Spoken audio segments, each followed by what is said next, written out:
Friends, we are very happy to inform you that e-modules are prepared for B.Ed program at Telangana by the School of Education, Osmania University under Pandit Madan Mohan Malaviya National Mission on Teachers and Teaching Scheme MHRD New Delhi. It's indeed our pleasure to share with the teacher educators and the prospective teachers and get maximum benefit out of it. It's a first of its attempt by us. We continue to add many more such lessons to share with you all. Hello friends and welcome to today's e-module. The topic which I am covering is Curriculum Development Part 3.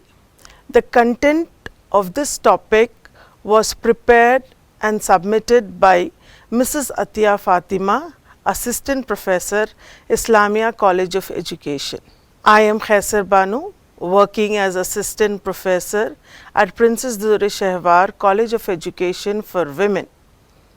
Today I shall present it. In this topic, we shall learn about the philosophy and guiding principles for the development of English textbook with reference to National Curriculum Framework 2005, State Curriculum Framework 2011, National Curriculum Framework Teacher Education, Right to Education, and also we shall discuss on the position papers.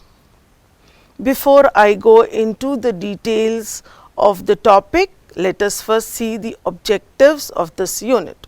The student teachers will be able to understand and explain the meaning of curriculum framework. The student teachers will get familiarized with the philosophy and guiding principles for the development of English textbook with reference to National Curriculum Framework, State Curriculum Framework, National Curriculum Framework for Teacher Education, Right to Education, and the position papers for teaching of English. This will help the student teachers to make a more effective contribution towards curriculum development, curriculum planning, implementation, and transacting it based on the guiding principles put forth by different curriculum frameworks. Now, what is the philosophy and the guiding principles for the development of English textbook with reference to National Curriculum Framework 2005, State Curriculum Framework 2011, and National Curriculum Framework for Teacher Education 2009. Let us learn about it. Our national vision of providing quality education for all is an important goal which cannot be met without bringing curriculum reforms in the present education system. This was a huge task for all the curriculum developers and educators, as India is a nation of diversities with varied cultural and linguistic pluralities. It is also a nation committed to democratic values and social justice. Education is the source to achieve the democratic goals and social justice across the nation. To align the curricula with the aim of education in 21st century, several commissions both at central and state level from time to time have concluded a holistic review of the curricula and developed an open and flexible framework recommending social, cultural, economic, and also technological changes, and also cater to students' diverse needs. Let's first understand the term curriculum framework. Aims and objectives of education, contents and methods of teaching, learning, evaluation, principles of techniques. All of this fall into curriculum framework. The curriculum framework is a policy document that specifies the nature and directions of education in a society. It may be designed for the national and state level. For the holistic development of the child, the curriculum framework guides various educational activities, syllabus and textbook developments, etc. In this module, let us discuss about some of the guiding principles and that put forth by various national and state level curriculum framework. Coming to the first curriculum development, that is National Curriculum Framework 2005. The National Curriculum Framework 2005 is one of the 4 national curriculum frameworks published in the year 1975, 1988, 2000 and 2005 by National Council for Education, Research and Training in India. National Curriculum Framework 2005 reflects a commitment to preserve the secular character of education.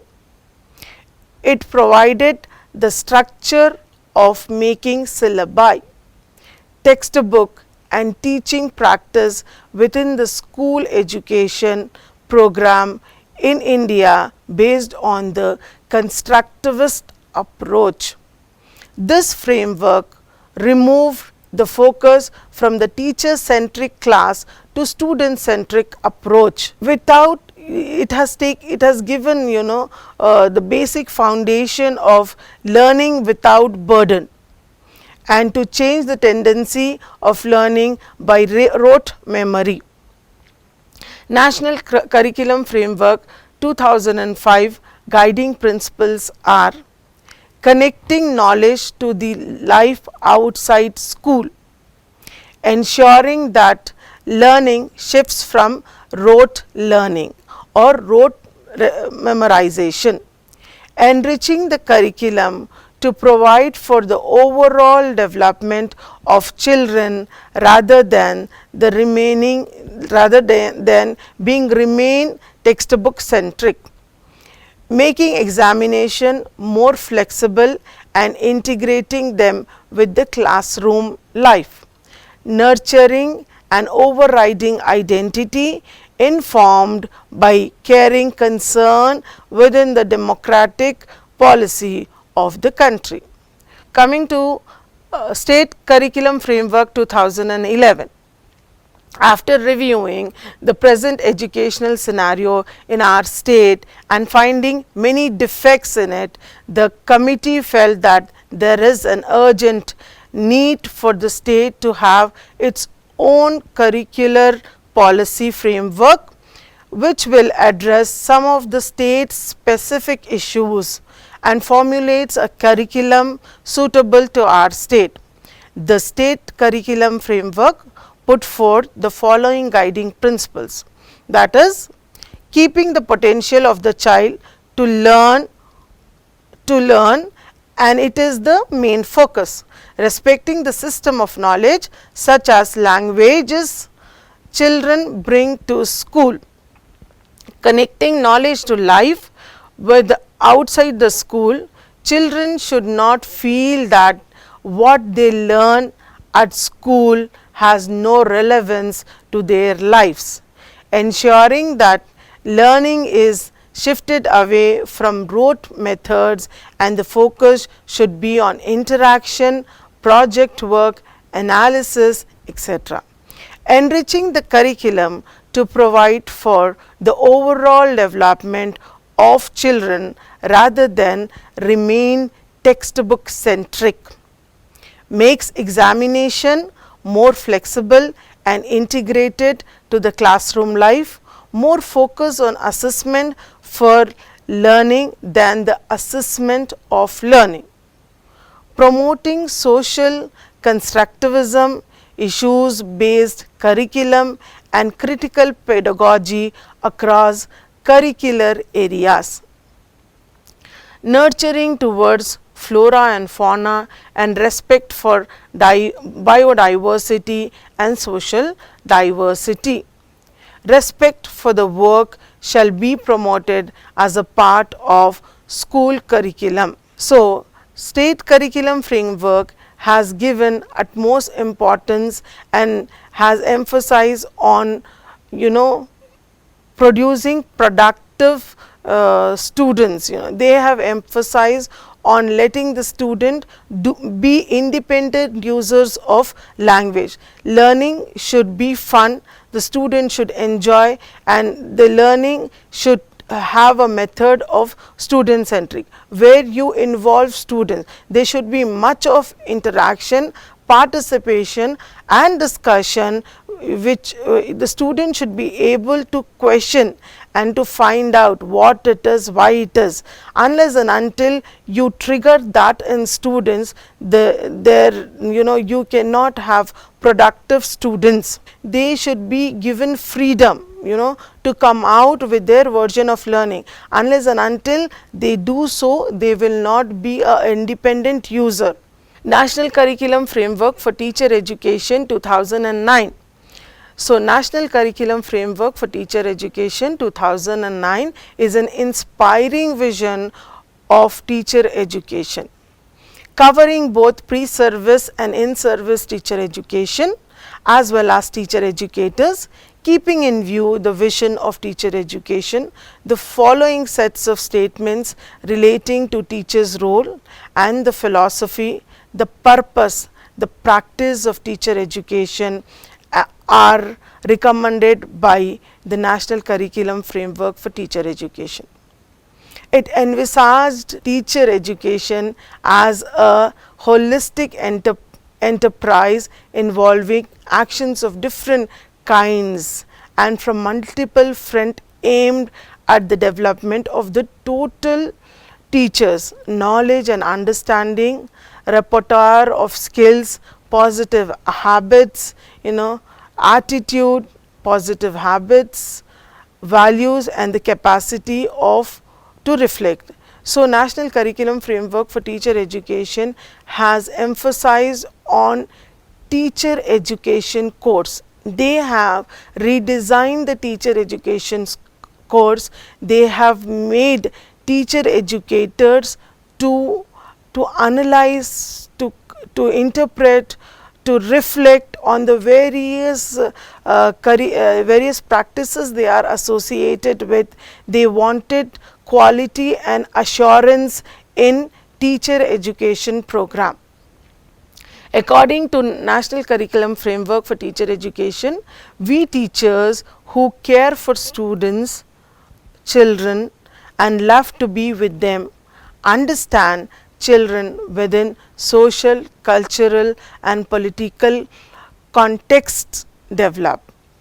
Sensitivity to their needs and problem, treat all children equality or treating all children equally.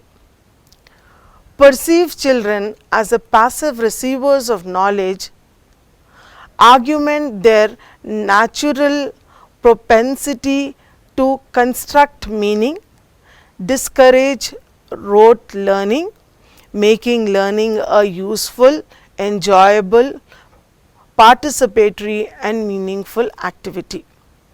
Critically examine curriculum, textbook, contextualize curriculum to suit local needs. Do not treat knowledge as a given embedded in the curriculum.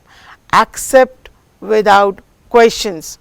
Organize learner-centered, activity-based, participatory learning experience, play, projects, discussion, dialogues, observation, visit and learn to reflect on their own practices.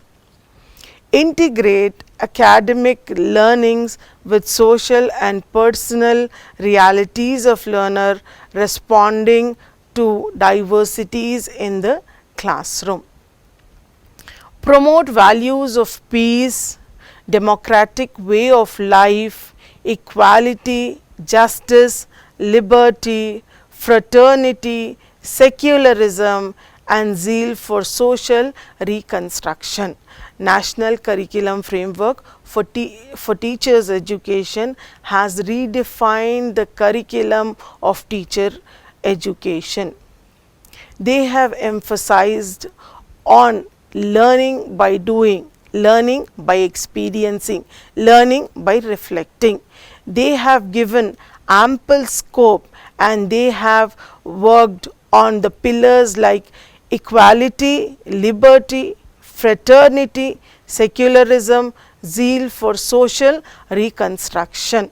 So, this can be achieved if the teacher education curriculum provides appropriate and critical opportunities for student teachers to observe and engage with children, communicate with and relate to children, understand the self and others, one's beliefs, assumptions, emotions and aspirations, develop adaptivity, flexibility, creativity and innovations.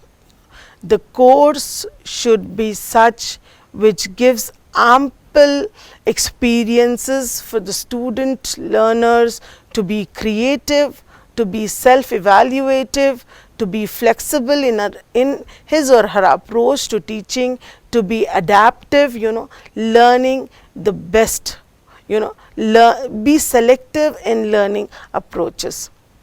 Develop the habit and capacity for self-directed learning. The drive should be from within. Have time to think, reflect, assimilate and articulate new ideas. Be self-critical and to work collaboratively in groups. Okay. National Curriculum Framework for Teacher Education has emphasized on being self-directed learners, being critical in their approach and allowing collaborative learning, because you learn collaboratively, you learn from sharing. Engage with subject content, examine disciplinary knowledge and social realities, relate subject matter with the social milieu of learners and develop critical thinking. We need to develop art critical thinking. We cannot just take up things as it comes to us. We should be able to think, what are we receiving? Is it right? If it is right, how is it right? You should think of it. Okay. Develop professional skills in pedagogy, observation, documentation, analysis and interpretation.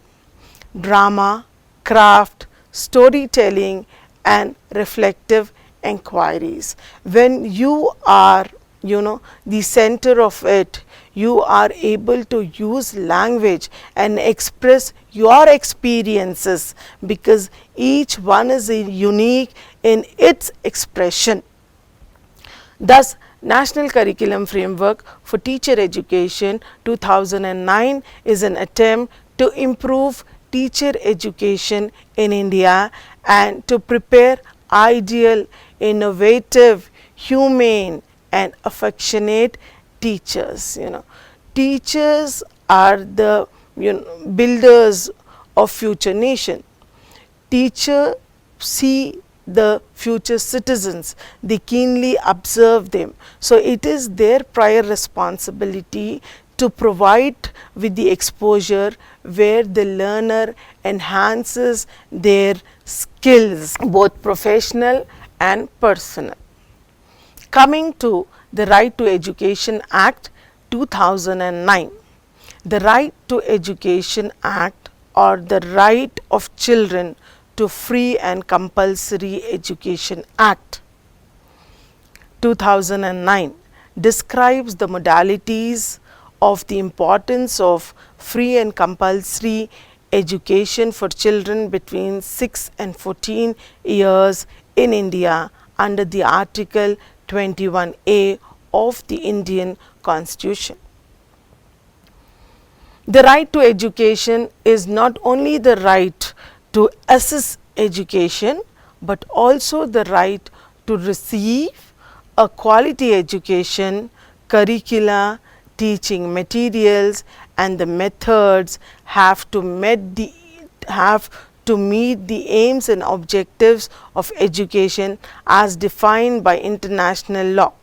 The main features of Right to Education Act 2009 is conformity with constitutional values, all-round development of the child, the building of the child's knowledge, potentiality and talent, development of physical and mental abilities to the fullest extent, learning through activities, discovery and exploration in the child-friendly and child-centric manner.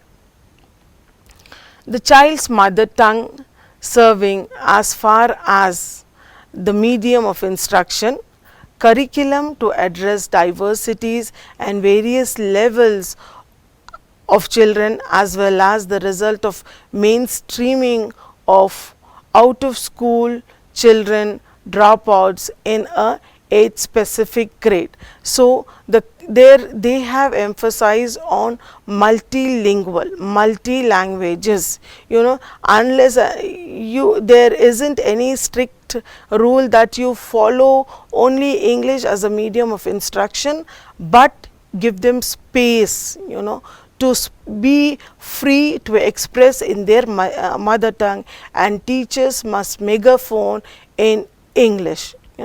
So, this has Right to Education Act has emphasized on students who are dropouts from the mainstream, students whose language, they are much comfortable in mother tongue rather than English language, and making the child free of fear, trauma, anxiety, and helping the child to express their views freely, no punishment, no child abuse, etc. Comprehensive and continuous evaluation of children's understanding, knowledge and the ability to apply them. So, we have learnt about the Right to Education Act 2009, which has given ample scope for the students that free and compulsory education between the age groups 6 to 14, you have to give them ample scope. There should be overall development of the child's knowledge, potential and talent should be a way of building knowledge, giving exposure to more of child centric approach, working on the school dropouts, finding the reasons for their dropouts, then putting them in the mainstream, and children are able to learn in an environment which is free from fears, traumas, anxieties, okay, and there should be comprehensive and continuous evaluation of child's understanding. Coming to the position papers, curricular areas, volume 1, teaching of English. The position papers looks at the present scenario of English language teaching and learning and its demand on teacher education in detail. English has come to occupy a vital role in acquiring knowledge. However, strong base in one's mother tongue is expected to make learning of English easy. That is why English language teaching has to be taught of in the multilingual context of Indian students. The goals of a language curriculum are twofold. are in two folds, that is attainment of basic proficiency such as required in natural language learning and the development of language in an instrument for abstract thoughts and knowledge acquisition through various examples. Like first, the basic language proficiency is to able to communicate, to deal with the day to day conversation.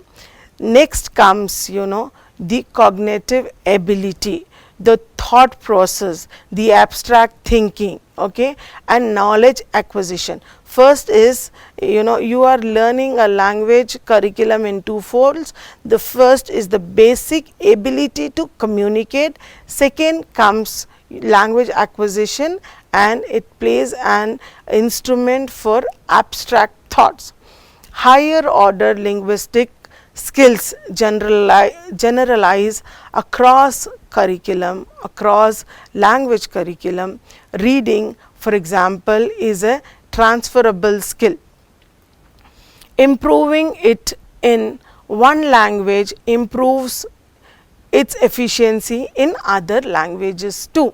While mother tongue reading failure adversely affect second language reading, English does not stand alone. The aims of English teaching is the creation of multilingual that can enrich all our languages. This has been an abiding national vision.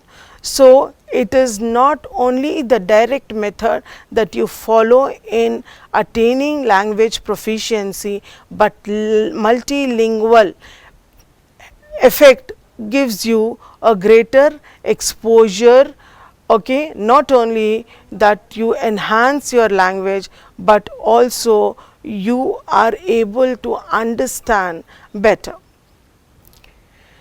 Input rich communicational environment are a prerequisite for language learning.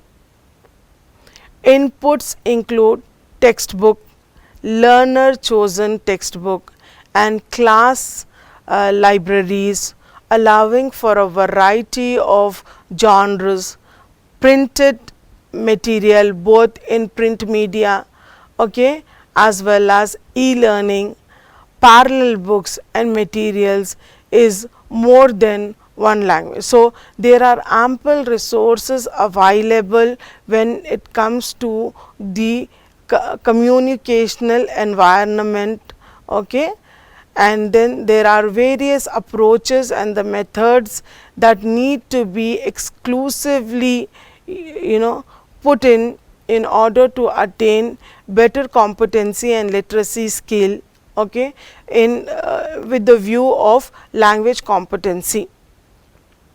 Higher order skills including literary appreciation, the role of language in nurturing and also can be developed once fundamental competencies are ensured. Okay. Higher order thinking, the ability to attain knowledge, to apply, to interpret, to come out with their version, and also reflection are some of the higher order skills that the student should be able to have knowledge about. We have emphasized on constructivist learning, which is more learning center. Learning should not be burden. It should be an enjoyable process. It should be a useful process. The learner should able to use the learning in their day-to-day life. There should be shift from rote memorization to individual expression. We must emphasize them to be productive users of language. We must also teach the language curricula in two folds, that is the basic communication as well as for cognitive abilities. It takes into consideration the basic communication skills as well as also making you attain with the abstract thoughts. So there enough of exposure must be given to the learners of English. There has to be a variety of activities which the teachers can allow, right from making them with role plays, discussion, pair work, collaborative work, where they share the ideas and represent it. There should be a format for evaluation. Evaluation plays a very important and vital role in any forum. So when the students learn by doing, and when they are evaluated and they are learning from their mistake, it is a cyclic process, unless and until they are able to attain to what they are, they are going through a process. Then they are knowing they are identifying their errors which is committed. They are learning from, they are doing it and learning from it. So at the end, I would like to conclude with, to align the curriculum with the aims of education in the 21st century, the school curriculum has to be an open and flexible curriculum framework that should cater to students' diverse needs, as well as accommodated the social, curriculum, economic and technological changes in it. When we perceive the current curriculum, we notice that it has been developed following all the guiding principles given out by the National Curriculum Framework 2005, State Curriculum Framework 2011, National Curriculum for Teacher Education 2009. It aims to help the student learners how to learn, how to have positive attitude towards learning, how to be a committed lifelong learner, being broad and balanced. The curriculum promotes the lifelong learning, whole personality development, and the development of universal skills for equipping students with knowledge and skills to cope with the future challenges of their life. Quality textbooks, including printed and electronic textbooks, which supports a learner-focused curriculum, needs to be developed. The textbook should translate the 4 components of curriculum, that is the aims, the content, teaching learning strategies and assessment, for the purpose of students' learning. To make an effective learning plan for English, a teacher must read and understand the curriculum, syllabus, and also know about the academic standards of English before making a teaching learning plan. I hope your understanding pertaining to various curriculum framework has been clear. Okay, thank you.